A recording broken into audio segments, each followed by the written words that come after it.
my visit to Singapore. The city of Zamboanga was chosen by the Lee Kuan Yew University and the Oxfam as a secondary city in order to talk about resiliency.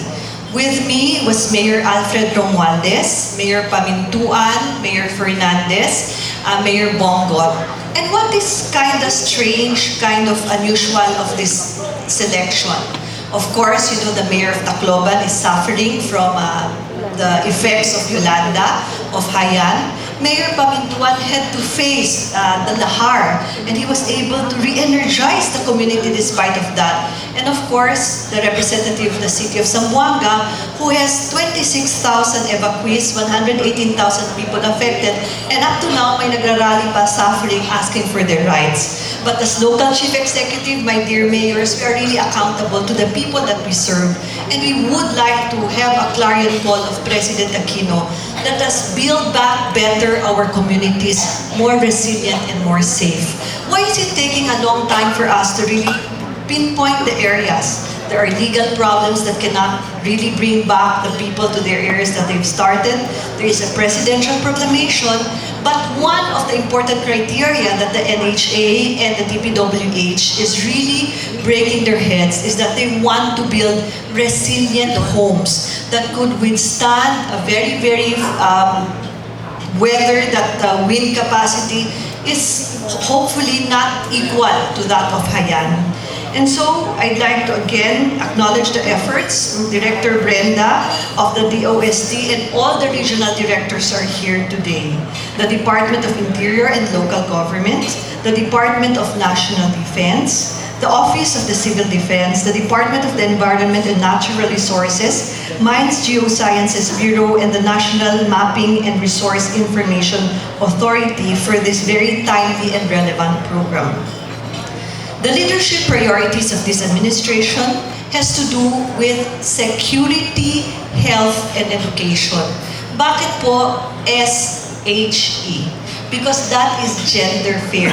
Kung makita nyo, she, kasi ako'y babae, pero pwede din maging he kung tanggalin nyo yung S. And the priority is really security.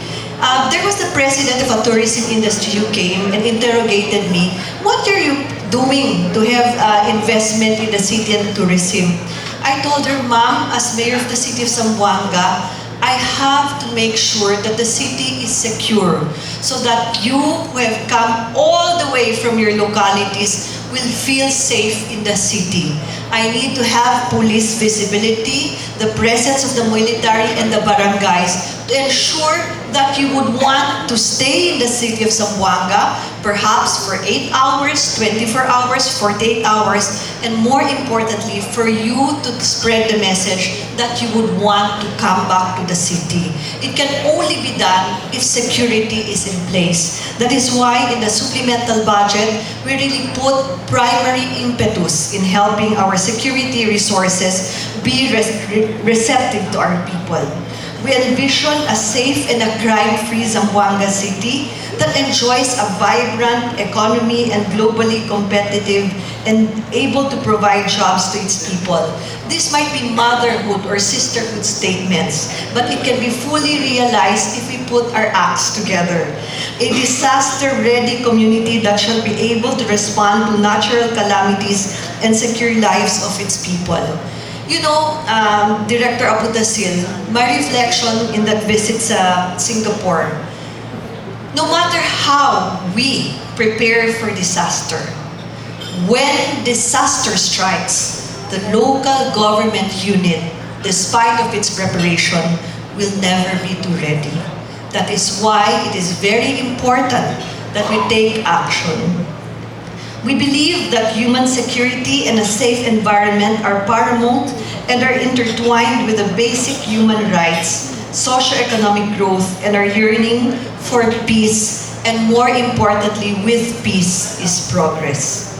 Zamboanga City had its own share of disasters, man-made and natural disasters in 2013. Last September 9, the Zamboanga crisis.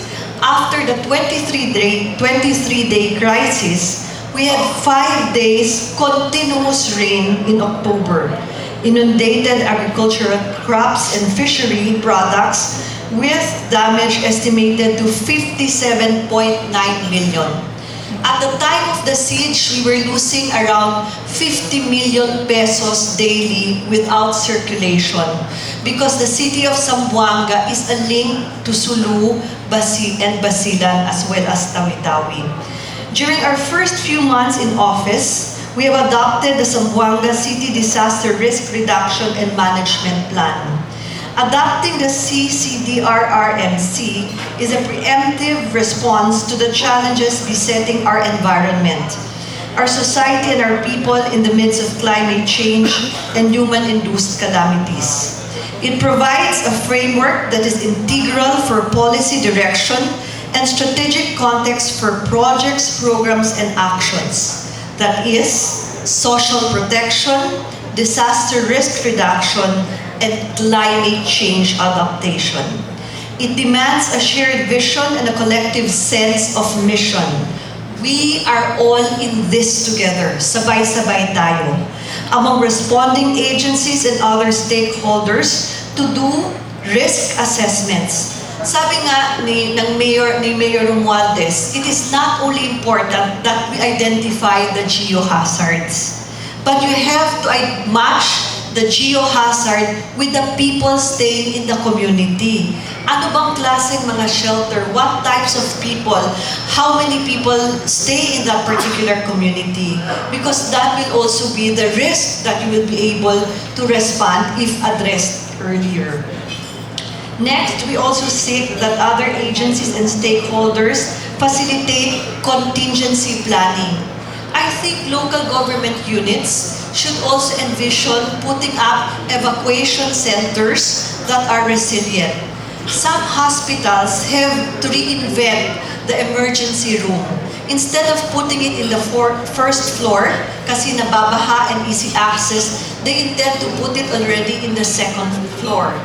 Activities and consolidate concrete and tangible efforts on mitigation, prevention, and preparation, including response, relief, recovery services on disasters. How is my city doing? With 26,000 people displaced, even if we have budget in the amount of 2.3 billion pesos, hindi po nakakayanan ng local government unit. And I will admit to you that after 7 months, we cannot carry on without the help of the national government, DSWD, and more importantly, our humanitarian partners. But as Filipinos, we really have to train ourselves as local chief executives to be independent. Pag-alis ng aming mga humanitarian partners that provides a coordinative effort, the city will have to face its own challenges. And so how much do we have right now? 21 million pesos contribution ng iba't ibang sangay ng mga government, international, and private individuals. I just like to show to you the impacts of what man-made and disaster and calamities that strike us. For example po, sa dislodging of our portalets, we will need around 130,000 weekly just to dislodge them. Secretary Ona called me and I put a call to Yusek Del Rosario and asked Secretary Gazmin to help me. Hopefully, they will be giving us a dislodger machine. Why? Because if you compute it, yung aming 21 million na nandyan, mauubos po sa paglinis lang ng mga portalets. We will need 6 million pesos to clean up the portalets. We have 844 people living in the shorelines and we are trying to relocate them. And this afternoon, we will really have to do a lot of challenge in responding to our host communities to accept them. We also created what I call the ICS, the Incident Command System Organization, so that every barangay will be the first responder. My dear mayors, querido alcalde de diferente ciudad, we have to equip our barangay officials to be the incident responders. They might not be the ground commanders, but responders. so that when disaster, fire, and other calamities strike, they will be the first to respond and coordinate with the mayor. Because the mayor, despite of the mandate given to him or her, cannot handle everything. We have instituted measures to help environmental protection and climate change mitigation. And so, what can we do? We have to bring science to life. Explore and learn of both science and climate change and what action people can do to reduce the greenhouse emissions, preserve the environment, and build safer and resilient communities. Use practical knowledge and skills to empower ourselves, and our communities to take action in benefit of a common and universal good, that is saving lives. Let us work together. We also have to get involved in protecting a common and universal value by doing little things around us. What are some of the little things? Mindanao is experiencing the loss of electricity. We can cut down on the use of air conditioning unit from our offices or try to avoid overcharging our telephones, because these are practical measures that we as citizens of this world can do to mitigate and save our environment. And so, as Mayor of the City of Zamboanga, allow me to say thank you very much for coming to our city.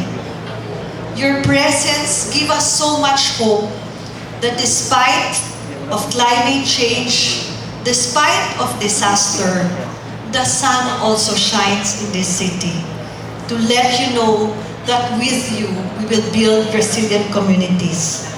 Let us work together for a more sustained, resilient, and effective leadership utilized in disaster risk reduction management and ultimately the protection of our environment.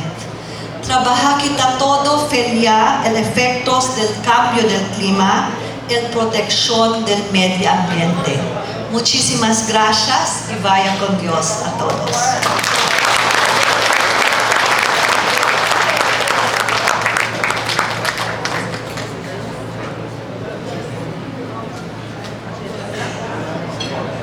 Muchas gracias, alcaldesa. This is all I can say. Sí. I've learned so many